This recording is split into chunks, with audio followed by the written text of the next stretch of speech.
Um, so my colleague Andrea spoke yesterday, also from the National Gallery of Ireland, and has given you some background about our collections and what we do. So I don't think I need to revisit that to any great extent. But suffice to say, we have huge archive collections. Many hundreds of sketchbooks. We're measuring them in kilometres now at the moment, so well over 2 kilometres of archives. Um, and one of the things that we've worked within for many years, and some of you will appreciate that, as being a research repository within a greater institution that has perhaps an other focus. Being that has made us work very, very hard to step outside the box and to think a little bit differently about how we manage our collections. Having a very general research service isn't really enough. We can become hidden very, very quickly. So the talk that Andrea gave yesterday demonstrates the big work that we do to focus outwards and to look outwards to see how that can help us develop our collections. And one thing Andrea did also reference yesterday was a work that we commissioned by the performance artist Amanda Coogan, Floats in the Ether, in which Amanda walked through our galleries and she paused at every work on the wall that was by a female artist. And what was obviously significant about that was how very little she paused. I think the last big public report on the galleries art acquisitions would have been in 2017. And in that particular year, it was noted that I think 97.5% of our entire acquisitions budget was spent on the work of male artists. And so, as is the case with many institutions worldwide, the narrative of Irish art history and the works that we see on our walls is shaped by the contribution of quite a narrow demographic of artists. And this leaves the achievements of minorities and women in the arts underrepresented. So in recognition of this gap, our Library and Archives Department has undertaken a strategic focus, and this is to develop our research collections to highlight the role of those who are underrepresented. And today I'm going to focus on the position of women in this context. We have a little bit more freedom to work in this area than our curators do, who are acquiring artworks on the walls, and this is something that we've certainly taken advantage of. So over the past number of years, we've dramatically increased our holdings, and this is relation to research connections. This has been done through connecting, through searching for such collections, creating a strong reputation for how we deal with these collections. And this attracts gifts and donations, but there's also quite a lot of detective work, searching out what might be there that would, I suppose, add to the research material that we have. By building more comprehensive and diverse collections, this is us seeking not only to provide a fuller picture of Irish art history, but also to encourage dialogue and reflection in the ways in which gender, identity, and social context intersect with artistic expression. So this is looking to identify the collections, preserve the collections that are library and archival. When we acquire collections in the National Gallery, we don't split them. If there's libraries and archives that relate to a particular artist, we keep them together because this gives us such a unique and kind of comprehensive picture of who somebody is and what their processes are. So we keep everything together, from letters, sketches, diaries, catalogues, ephemera, photographs, and personal records and libraries. And what I'd like to, I suppose, touch on today is the impact that the Sarah Cecilia Harrison Essay Prize has had on this mission. So when we were thinking about this and thinking about our mission in this area, we were having a look at things like cyclical time versus linear progress in art history. And this has influenced our focus in relation to women artists and the kind of collecting work that we do. So in terms of linear time, this often frames art history as sort of forward moving, this kind of progression. We go from primitive to modern, or from exclusion to inclusion. And there's this suggestion that there's a steady improvement, so that once a barrier is broken, such as women being admitted to the academies to study, or Black artists gaining gallery shows, that barrier remains broken. And we don't see this to be the case. Whereas cyclical time recognises the whole idea of repetition and recurrence and reversion, and that gains that are made by marginalised groups are not always permanent. Cultural memory can forget or erase marginalized contributions only to rediscover them later. We see this, the repeated rediscovery of artists like Artemisia Gentileschi, rediscovered again, Hilma af Klint, discovered again, forgotten again. It happens all the time, and we see this, that many women and marginalized artists experience this cycle of visibility and then erasure, they're gone. And then this, visibility can happen when their work aligns with current political or aesthetic trends. And then erasure occurs when tastes shift. Their work might threaten dominant narratives. We see this very much happening today. This can be very true in institutional settings like museums or places of art education. And the whole idea that feminist and decolonial critiques often point out how art history keeps forgetting the same figures over and over again. And what we've seen is that if you can establish a place in a publication or in an archive or in a library, you have a sense of safety. That person has a sense of safety because we don't deaccession, we don't get rid of things. So you're there forever, and we can then help promote and give these people a place in time.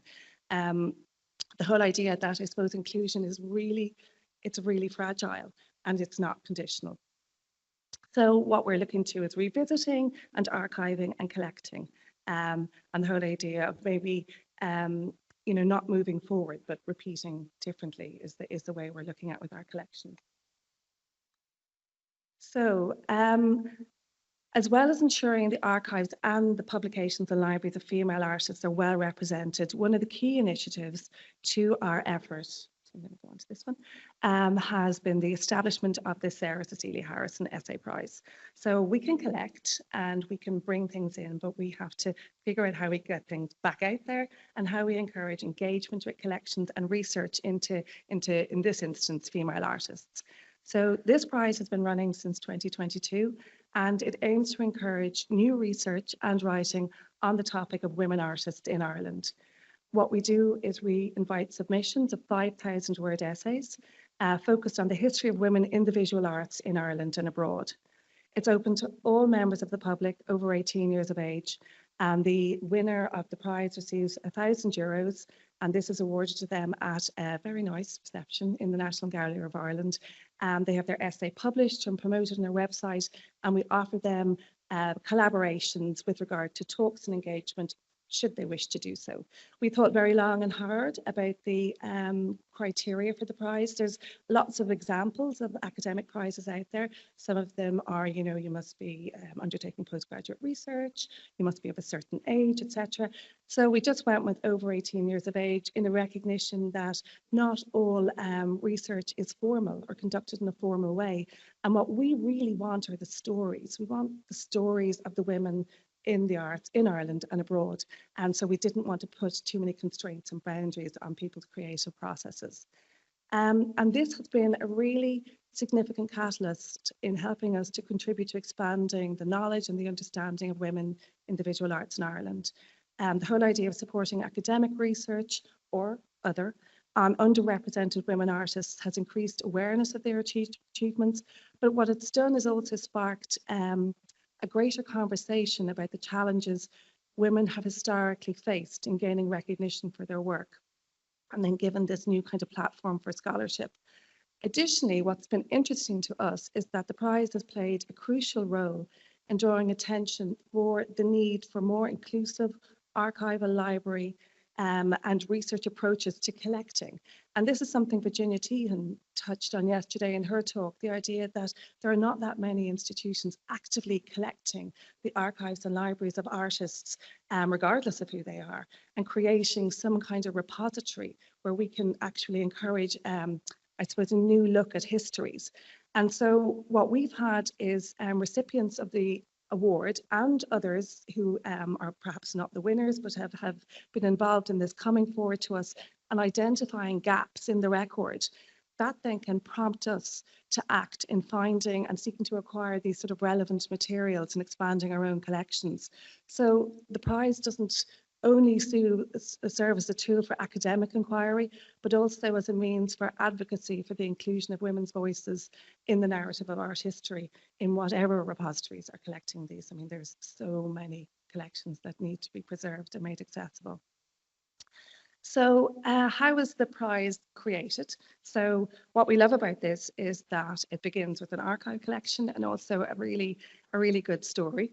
So back in 2017, Danske Bank, see, nobody saw this coming, but bank in here, Danske Bank were undertaking a major renovation process of some of their commercial holdings, some of them which have been in their ownership for many, many decades. And so a part of this, they were divesting themselves of properties, and this included buildings with safety deposit boxes in them. And in some instances, because they probably hadn't employed an archivist, they did not have records at all about these boxes. So hidden inside one of the safety deposit boxes was this cache of letters, some 450 letters and cards written by the philanthropist Sir Hugh Lane. So he was 1875 to 1915, all wrapped up in this little leather suitcase. A very exciting discovery. So this extraordinary body of letters hadn't been seen since the 1920s. We understand that it was stored by the recipient of the letters, Sarah Cecilia Harrison, in this box and locked away for about 100 years. Harrison herself is fascinating to us and is not someone unknown to us. She had a diverse career. She was an accomplished portraitist. She was the first female city councillor in Dublin City, elected to the post in 1912, and a suffragist. As well as this, she was a fierce promoter of the visual arts in Dublin at a time when Dublin housed one of Europe's worst slums, where there was very, very little in terms of resources simply to keep people alive and eating. She was one of the people who was this powerful advocate for the arts to bring a sort of a civilized element to people's lives. She was an extraordinary person. She was also kind of an eco-warrior. She was big in the allotment movement. She's a really, really interesting person. She's another talk.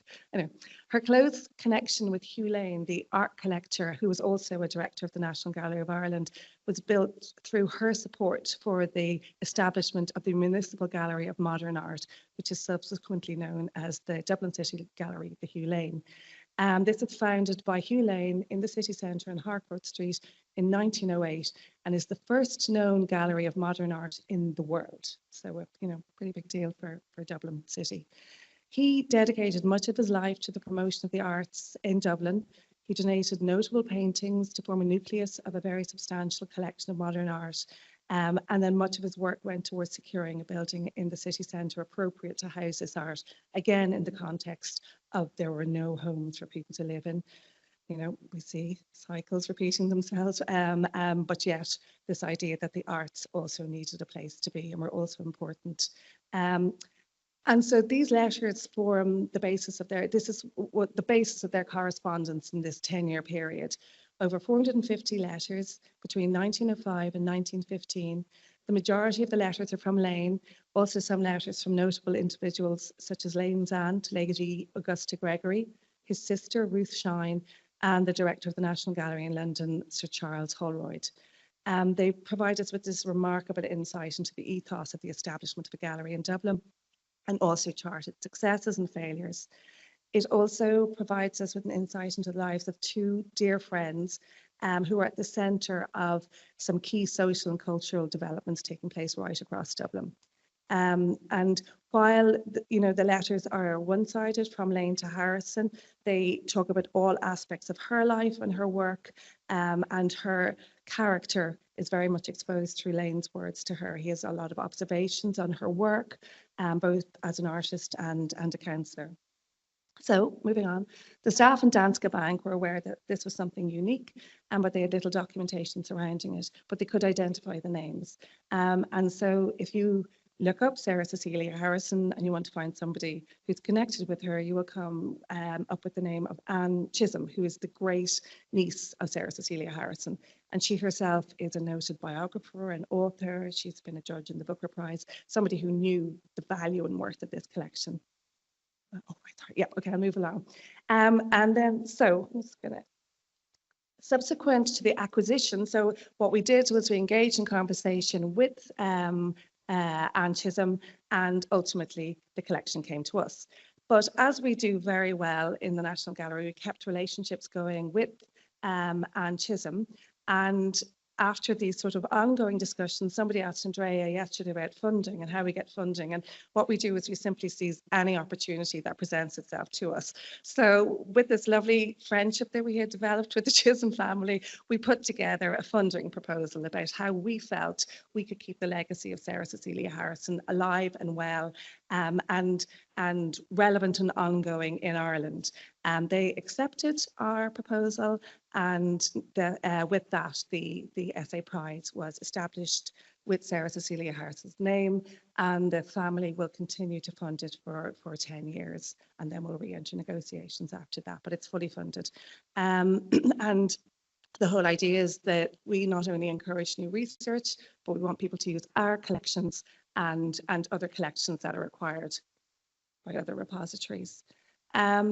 So as I said, on an annual basis, we invite the submissions. There's a judging panel. It comprises of those of us in the National Gallery, academics in the Irish art history field, also in the literature community. All essays are fully anonymised when we receive them, because we're very aware that this is a small world and we all have biases, conscious or subconscious. So we remove all possibility that we could recognise who has written these essays before we look at them. Topics so far of these are just the winning and the running up essays. Sarah Purser, Grace Gifford, the Working Girls, Stella Steen, Una Waters, Mary Swansea. And these are just the winners and the runners up in the last 3 years. We obviously have a huge body of essays that were submitted, and we actively engage with anybody who submits an essay to provide feedback. And we do encourage resubmission of essays, particularly when we feel that they're on a really relevant topic that can add to our repositories and they bring, I suppose, depth of knowledge to the collections that we have. And then coming full circle. So I suppose this is something Andrea again spoke about yesterday. We love the idea that while the library and archive collections are behind the scenes, we have a reading room, etc., but our collections, by virtue of what they are in storage. And, you know, we have big competition to compete with the artworks that are on the walls of the National Gallery. So what we love is sort of having connections from our collections right back into the works of art that you see on the wall. And this whole idea that, you know, if you can't see it, you can't be it. We're trying to influence what goes up in the walls of the National Gallery, so everybody feels that there's something relevant, something speaking to them, whoever they are, whatever the diverse nature of their person is. So this is just quickly to touch on an artist called Una Waters. Una Waters was born in 1918 in North County Dublin. She attended the National College of Art and Design, and while she practiced as an artist, she juggled classes with her day job, which was, wait for it, a librarian. So one of her paintings, The Four Masters, still hangs in the Phibsborough Library, where she worked in a branch in Dublin. And most of her work was completed at an easel in her kitchen in a little cottage in Finglas, which she shared with her husband, the Irish language novelist and poet Ona Churisk. And then this is what we talk about, presence and erasure. She frequently exhibited in Dublin in the 1950s and 1960s alongside, I mean, these are Irish artists, so those of you, you know, the Irish background will know them, but Louis Lebrocquet, Sean O'Sullivan, Harry Kernoff, William Leach, Muriel Brandt. She exhibited with all of these sort of heavy-hitting Irish artists. What happened with her, and this is why we look at time and how, you know, cyclical nature of time and how it can impact on things. Sorry, where's my notes here? She died suddenly at the age of 47 in 1965.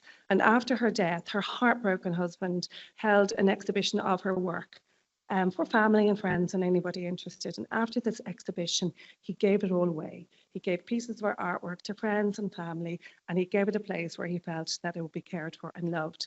But by doing this, he removed her from the written record. Had he sold her work, she would have been recorded in auction catalogues.